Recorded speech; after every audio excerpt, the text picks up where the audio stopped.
What did you find out about how the theft took place? Even Jerry laughed about it. He said everyone wants to think it's this glamorous heist, right? It was a smash and grab. He was sitting on the couch one morning watching the morning news, and they talked about the Ruby Red Slippers being up in Grand Rapids and that they're insured for $1 million.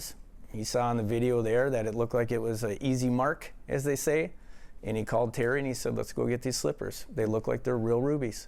And Terry lived up there at the time? Terry did. Coincidentally? Yes. Okay. So then where do they go from there? Jerry went up, met Terry. I had one confidential informant say that Jerry said they were going fishing, which was occasionally something that occurred up at Terry's property. They put together their plan once Jerry was up there.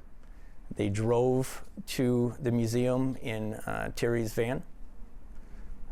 Jerry stayed in the car. Terry ran in, just broke in the back door, took the slippers, ran back out, handed them to Jerry, and Jerry stuck them down the front of his pants. Did he seem to enjoy telling this story? Loved it, every second. In the few hours I was with him, is the only thing that brought any kind of emotion on him was talking about his crimes. So he had him down his pants. Terry starts driving away, then what happens? According to Jerry, Terry peels out, like you probably would from a burglary, and a police officer heard the squealing tires and pulled him over during a traffic stop. And so the state trooper had no idea that the Ruby Slipper heist had just occurred? No, I don't know how they would have even been informed at that time. Because it was almost right away? Correct. Did Jerry think that they were going to get caught? He didn't say. He actually said some disparaging remarks about that officer, and he didn't feel the cop was very intelligent because he asked to search the car. Terry and Jerry said no, and they were let go. Not even a ticket? Not to my knowledge. Okay. At that point, how soon did Jerry figure out that these are not real rubies on the slippers? He said immediately. Immediately he knew. Did he regret taking them?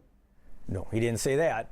And through the course of the investigation, it sounds like he probably held on to those as long as he did and buried them in crystal because he thought, we'll get the insurance money one day, but we have to wait for the statute of limitations to be up on that, not knowing about the cultural heritage statute. So like in state law, there's a statute of limitations on theft? Correct.